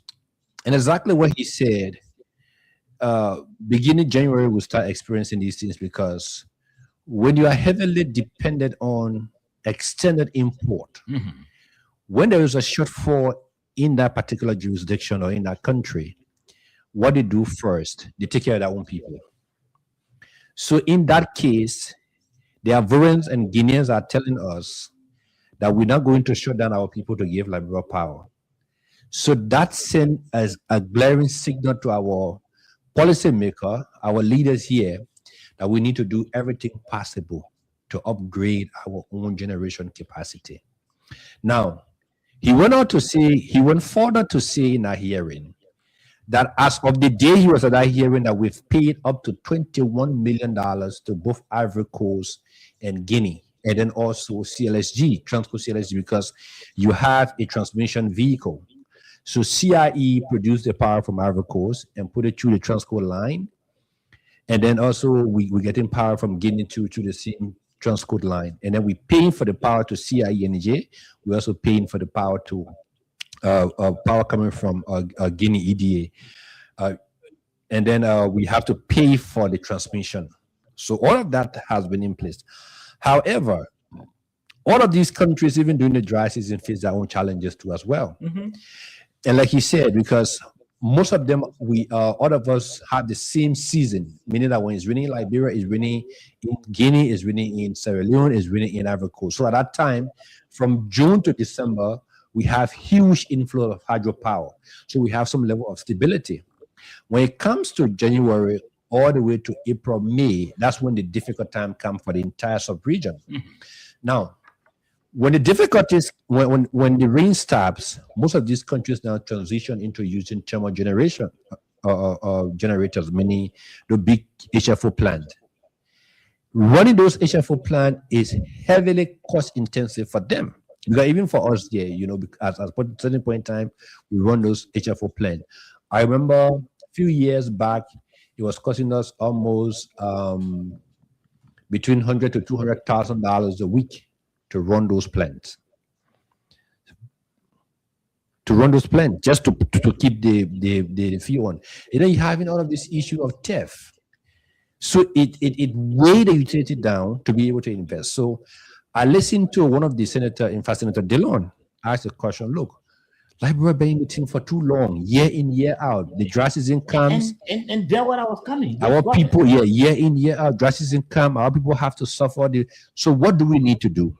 And the MD said, look, we want to appeal to the legislature that the next budget year to see if they can give us additional money to buy additional HFO plant. We need at least 100 megawatt HFO plant so that we'll be able to absorb the dry season. Because again, you can put all of the money into hydro because at a certain point in time with the issue of global warming now, certain point in time the hydro go low. So it means that you have to revert, you have to have a generation mix. And also we need to invest into solar energy because that's one of the new technology now that is now running around the sub-region. Because even Ivory Coast is investing heavily into solar energy, So the World Bank has helped us to test the first 20 megawatt. We're now testing it to see, but we need to do more. So nationally, we need to invest heavily into generation because, look, the both things go side by side. You can be extending the line, connecting more people to the grid, and you don't have the power to supply them. So then the question is then why would LEC? Because like you said, you heard the MD, they've connected close to 70,000 people. Yes. And you don't have the capacity to feed those people. Again. So why connect them? Again, because we have this ambitious agenda that by 2030, we should connect 70% of our population. But we need to also now start looking at heavily investing in generation because there's demand. Once there is demand, there should be supply. They go both hand in hand. And the energy sector is one area that demand always go up because every time somebody build a new house, they need electricity. Somebody move in a new house today, maybe they get one TV. After 6 months, they buy Xbox. After another 6 months, they buy air condition. So their low keep going Now- up, now- and that's a delay that you put in on the generation side. I don't think we are close to achieving or solving this problem. And like you said, one of the senators did ask, this problem is a perennial problem. Yes, we're not going to blame or beat on the rescue government for that. It's a perennial It's a problem. perennial problem, of Even course. when the former president Nassali, even we are, we still experienced Yeah. this problem, Mhm. power sharing and outages and all of that. Mhm. But why up to present that we are unable to solve it? And then the worst part of it, the shameful part of it, we depending on countries like Ivory Coast, And Guinea. Guinea, these smaller countries that brought all like this, and depending on these smaller countries for electricity, for supply. Why? I'll tell you why. Because for the past, I can say, 18 or 19 years, none of our leaders have taken the sector as a priority. Wow. To say, before I leave from power, I will make sure we solve the problem.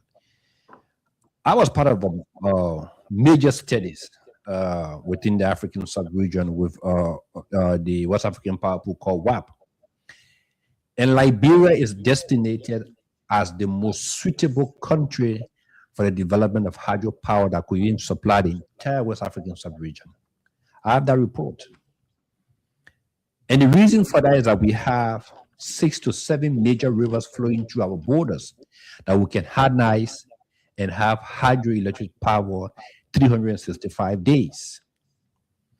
But they are cost intensive to be able to invest into those areas. So until government make it a priority, look, there are studies being made on something called the VIA that could be built up the St. Paul, create a man-made lake where we can store a lot of water, and then during the dry season, we open the dam, and we have various cascading dam along the riverbed, and we can produce over 1,000 megawatt of power that is capable of supplying us and supplying maybe even Ivory Coast up to Ghana. But hey, it needs serious investment. So government have to take it as a priority. I'm one person who don't like the idea of even investing into thermal generation because, like I said, it's cost intensive. Now, if you have a 100 megawatt thermal plant, with the current crisis right now in the Middle East, the prices of fuel gone up. So it means that it's going to be difficult to operate that plant because it's going to cost you serious bit of money to be able to just run those plants. But with hydro, with solar, and now China is even getting it better now, bringing in these battery banks. There are a lot of battery banks now coming up. Even in the US, they have batteries that they can connect to the grid. They have huge grid batteries in 1 megawatt, 10 megawatt, 100 megawatt. So we need to sit down. And I always say, look, I think one of the challenges we have in this country is that we have the Ministry of Mines and Energy combined as one unit. And that particular sector that's supposed to oversee the energy sector is not paying no attention to the energy sector. I think they're more into mining than the energy sector. So the weight of providing electricity for the Liberian people rests on LEC alone. So LEC as a utility has to make the decision to go look for investor. LEC as the utility has to find a way to see how best we can expand the power. So until we can sit down and say, look, the energy sector is a very critical sector. We need to have maybe Liberia Energy Agency, or instead of us creating all of these small stuff that bringing no value to us, I think we need to start doing it. The next thing again that is actually I see that's given a hard time is that we have all of the energy component embedded into one. So you put all of the load on LEC. So LEC do the generation, LEC does the transmission, LEC does the distribution. And it's capital intensive to invest into any one of those areas. So if LEC is generating, let's say even $10 million or $50 million per year, and she has to invest into generation, when will she start? So basically, LEC depends on donors, most of the time that I've been in LEC, most of these expansion work that have been done, most of the generation work that has been done were all given to us by either the World Bank, the EU, the AFDB Bank, and so forth. So we need to sit and ask ourselves, who are the people that understand this sector? Let's bring them around the table and say, look, what is the solution? How can we find the solution to move this sector forward? Because our country, look, no country in the world has ever developed or moved forward in the absence of affordable and reliable electricity. No industry will come to Liberia if they don't have electricity to produce manufacturing goods. It's not going to happen. The MD spoke about, reduced electricity imports. And he also spoke about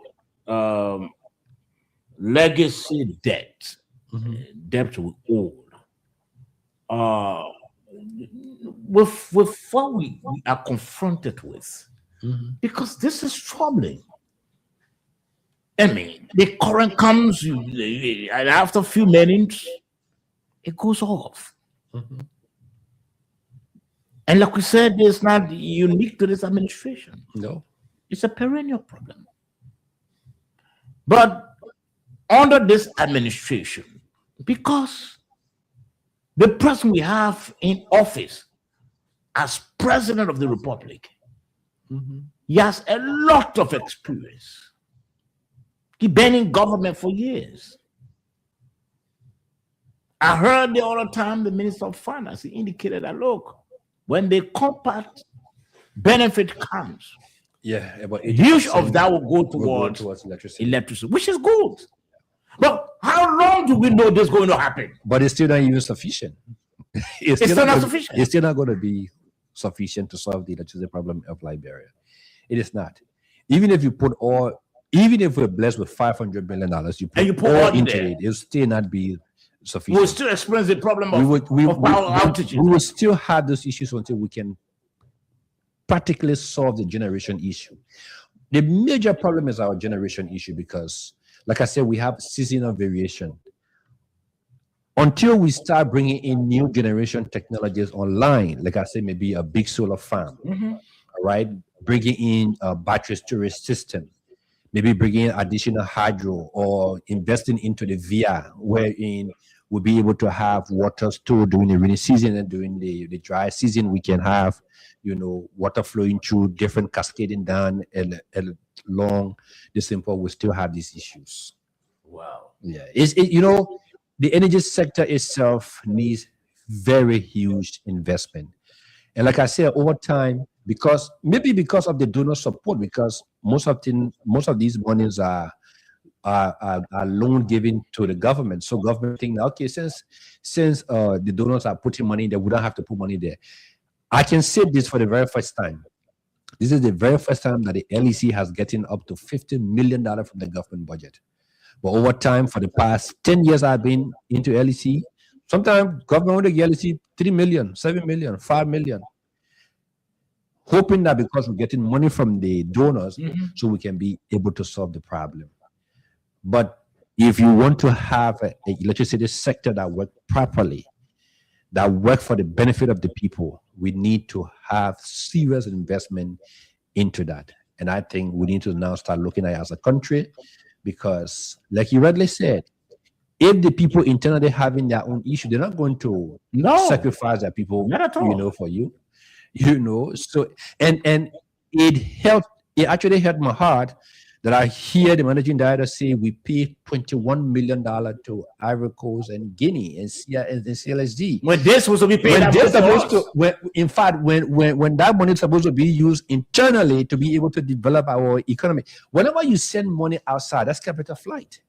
You send out foreign currency, that money going to the Ivorian and the Guinean to build their own infrastructure.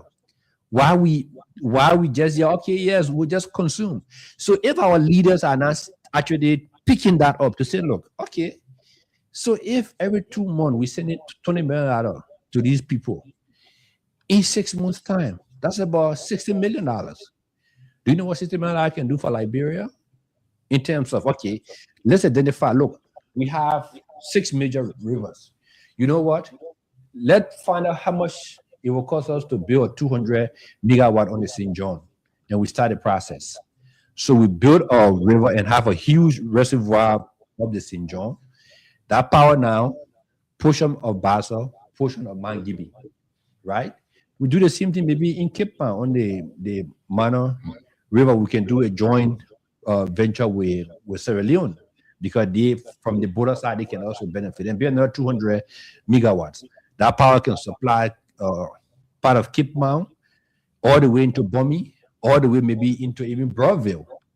You know, these things are things, but again, you would not have LEC doing the thinking for the country. It should be the ministry that is statutorily responsible, Which is the Ministry of Lands and Mines. which is the Ministry of Mines and Energy. Okay, Mines and Energy. Yeah, I don't know. granted. Yeah, I don't know why they even took the land from there and then they took energy. And I think the reason why we should not open the lines, we'll have to go at 10:15.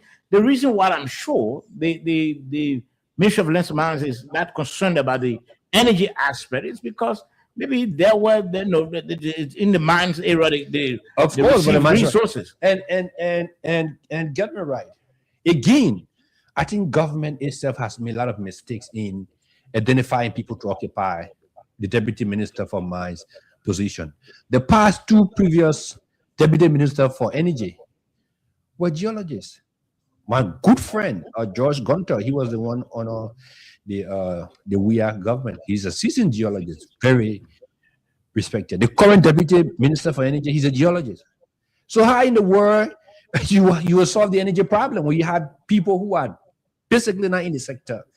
You don't have electrical engineer there. You don't have energy expert there. You have a geology. You know, work we in the so sector. very keen to rescue, man. I think we messed Well, I up. think We're we'll making get some there. mistakes in our rescuing effort. I think we'll get- Let's try to open the lines briefly. I think we'll get there now. Zeros, Now that these things are coming up, I think the people who are the policy maker, they should be picking it up because I don't think we should be making these kind of a mistakes. No, we should put people who are qualified and competent, well schooled in the areas. They're the one we should put in those places. You know, it's not about political patronage. You know, you just put John Brown there because you think John Brown was part of the I will say it and all. No, we have to graduate from that and do away with that. No, we're hurting the country. We are actually hurting the country. At the end of the day, the country does not produce. It has a reflection on the leadership. Even know? doing the MD's his testimony at the legislature, he talks about the Painesville substation. More than 5-6 years ago, we've been complaining about the oversaturation of that substation. It has reached its capacity, but you need investment to be able to expand it. Wow. You need investment to be even the lines. Imagine some of these lines were built during President Salih's first term. That one was about 18 years ago. How long these last supposed to go? Let's for try to over open the 10 lines. years. Man, people will be in the energy crisis there for long because the whole thing about sharing and power outage, the current comes in today, and after a few minutes it's gone. You're not going to see until the next day. We're going to be in this thing for some time. The minister the managing director said it. We're paying lots of money to Ivory Coast and gaining. Is it gaining? Yeah, gaining Ivory yeah. Coast. Those countries are far younger than us. We're paying that type of money to them. It's a shameful, man. 0778 460 793. Again, 0778 460 793. Let's just take a few calls. Or 0886 05 0507. Again, 0886 05 0507. Or 0776. That's the alternative line. 540 987. Again, 0776 540 987. Couple of things we've been talking about tonight. The issue that has to do with okay, let's take this first call on the line quickly. Good evening. Yes, sir. Good evening, for the public, my name is Mamadou So, and I do join the conversation from West Point. Okay, Molo. I listened to one of the videos because the question was asked about why that Nigeria is still struggling in terms of electricity. And then you go about asking, they go by answering the questions that probably all of the leaders, the past leaders, they are their plans are not being into the energy sector. And I do believe so. I share that same analogy with it because for every government that comes, they are about increasing the budget allocation for either the executive or the legislature for their own personal gain and forgetting about our security sector and that of the energy sector. And failing to understand that without security and light and water, we are nowhere in existence as humans.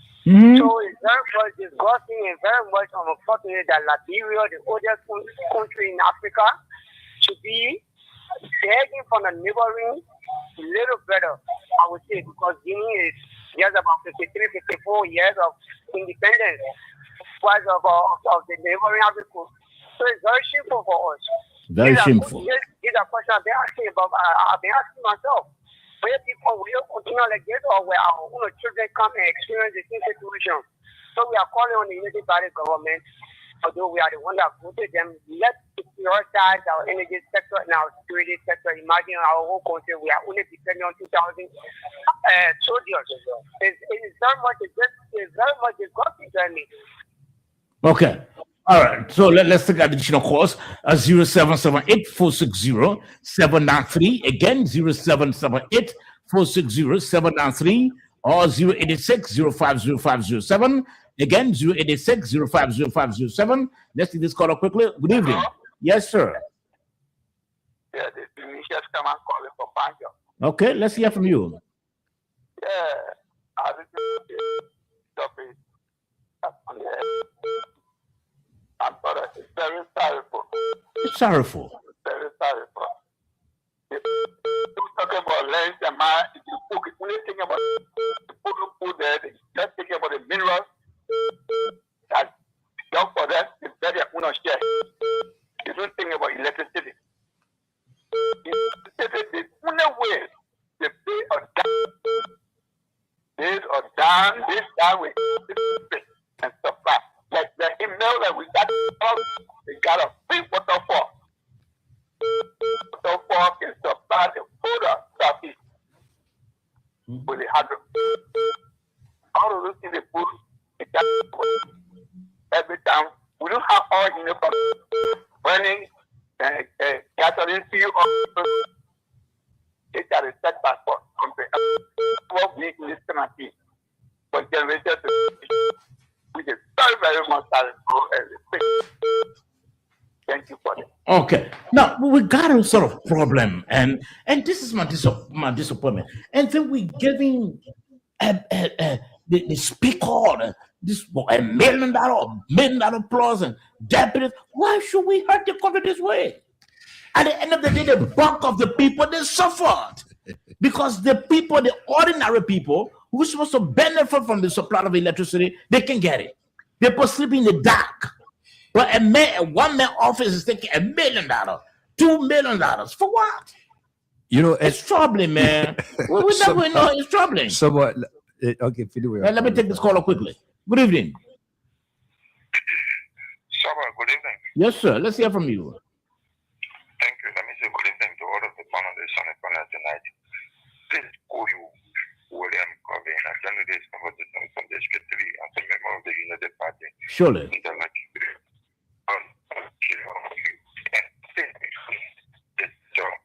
Well, I think I must try to appreciate this government for the steps they have started to take regarding the energy sector. Since after the war, the Unity Party, the first compact that the Unity Party received, the first Unity Party under the financial regime received from the MTC is what is used to renovate the hydro that gave up to be the 8 megawatts, right? And that is the 8 megawatts of power we're using currently. And, when I hear people saying that, you can buy all the things they want to politicize, all of these things they want to condemn the existing or the Unity Party government, I think they make me laugh because we give 6 years of power to the CDC. No, let me hold you there, William. William, let me hold you there. Hello, William.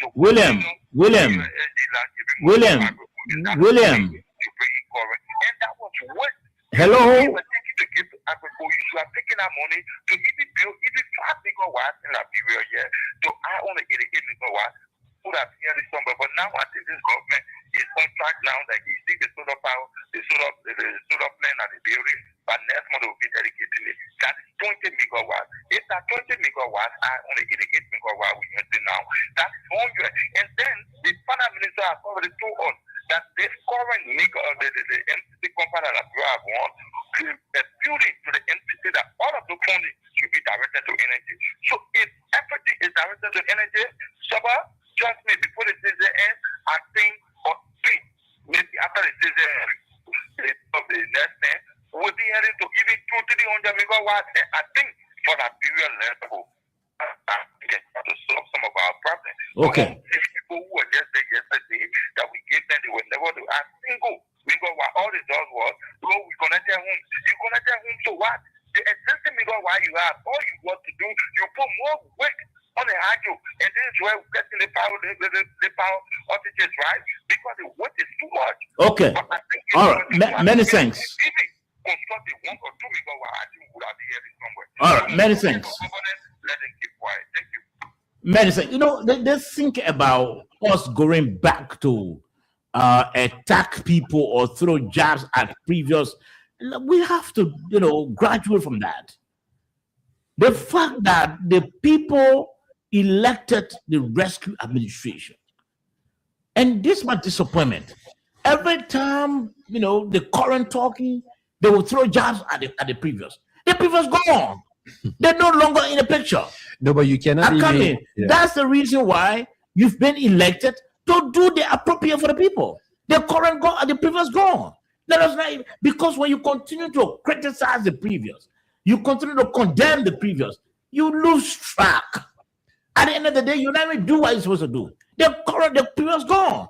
Let's talk about what's confronting us now. No, but let me just correct that caller. This is not politics. Let's be realistic. Mm-hmm. Even the 20 megawatt solar that he's talking about was initiated under the real government. I was in LEC and I formed part of that conversation. I think we all can even remember that it was Mr. Captain who even did the dedication of that project, before he left. So it is not something that just started yesterday, And there's an additional, I think, additional unit to even be added to the existing Mankofe Hydro plant that was also in the same RISPA project or so. So let's not put on any single government. The argument is that we as a country need to see it as a priority and say, look, let's focus on solving the electricity problem in 6 years' time. And if we put all of our energy, like you see, all of this money we put in here and there, so if we say, look, let's put at least 25% of our national budget into solving the energy problem, before we end the 6 years, we'll be far, rather than just waiting for donuts. And now, mind you now, even the compound money that's coming, because I've been there before, we saw how the compound money is managed. It is not just because the TAC will give you $400 million, so it means that it'll get 10 money. What do you know? You have to have programs that they will buy into, and those programs will be executed. If those programs are not executed within the time, they take the money back. That's how the compound works. You can go and research it, and so all I think is because building another hydro might take you maybe 5 to 7 years. And they're not going to keep that money in an escrow account to wait for you for that 7 years to build the hydro. In fact, if they realize that you're in the 3rd year or 4th year before even the project can get approved, they'll say, no, we can't fund it. Okay, let me announce the numbers again. 0778-460-793. Again, 0778-460-793. Better still, 086-050507. Again, 086-050507. Or the alternative line, 0776-540-987. Again, 0776-540-987. That's the numbers to call, and you're going to be live on the nighttime heat. We've been talking about a couple of things into the LEC discussion. It's the last discussion that we just spoke about. Trying, then analyzing the appearance of the MD at the Senate. The managing director, in the way he talked about reasons for the unabated power outages that will continue to experience. And it's hurting, it's hurting. You are in the room, you're sleeping and enjoying your sleep, you go to the car and goes off. And then the heat's coming. Then, you have to. We're hoping that under this administration, President Bouaka and his team will really solve, this. If even they can solve it 100%, at least up to 75%. 0778 460 793. And so, but let me just give our listeners some little history of Man Coffee. I heard the last caller saying that it was the Unity Party government that renovated Man Coffee. First of all, Man Coffee was built in the 60s and 70s. Mm-hmm. Now, Man Coffee was built to supply a small population in Monrovia at that time. The estimated customer that LEC had prior to the war was 35,000. Today, as we speak, LEC has over 300,000 customers, or even more, even going more. Now, before the war, you have 66 megawatt at Man Coffee. And then you come back, you renovate that same facility, and now you get 88. So 35,000 and 300 plus thousand, and even counting. Was it wise for you to actually renovate that hydro, or was it wise for you to build another hydro? Because the Man Coffee hydro was built off river, because when it was built at that time, the technology to be able to stop the main tributaries of the river was not there. So they have to build it off the river and then direct the river stream. So that's why most often, as soon as the dry season starts, the water level goes very low, because the water have to be in high volume before it can move into towards that side. So the whole idea was that with almost $247 million, we could have said, look, we'll close our eye and add additional maybe 100 million and build a bigger hydro upstream, maybe in the tune of 300 to 400 megawatts that can supply on the same river. But this time now on the main tributary, rather us going to renovate a Man Coffee hydro that was supplying 35,000 customers. So it still means that we have not been able to actually sit down to analyze and actually find out what do we want. Now, when we're doing all of this noise, the old man in Guinea was building massive hydro, Alpha Conde, because Guinea herself was facing the same challenges where they were importing power from Ivory Coast in huge quantity. In fact, to the extent that even the Guinean government was subsidizing the usage of electricity in Guinea. The woman said, look, I have to solve this problem. He started building massive hydro. Today, Liberia getting power from Guinea. So why we as a country ourselves cannot sit and say, look, we have all of these rivers flowing through our borders. We can harness these rivers and generate a lot of foreign direct investment ourselves. Because come on, if you're able to harness 1,000 or 2,000 megawatt from your river, and the river it will always be there. Once the rainy season comes, the water will be there. You can sell that power to other countries and bring serious foreign capital back to your country. It's an investment by itself. It is not just the government spending money. If you spend the money, there's market out there that you can supply the power to, and you get paid for it. Yeah, you get paid for it. Well, thank you, Edwin. I really appreciate your being here. This evening time has cut off us. We have to go. Again, we'll continue to speak about, talk about those trendy issues, problems confronting, challenges confronting our country, the positives, the gains that we are making. We'll talk about all of those things, because that's the reason why I think we are in existence, and that's the reason why this platform has been created. Not created to beat on the government, to criticize the government, to take a swap at the government. No, this platform was created to talk about the positives of the government as well. Not only to take a swap, but to discuss the positives. And I think since we came on, we've been doing so. See us as a partner, a partner in progress. We can move this country forward.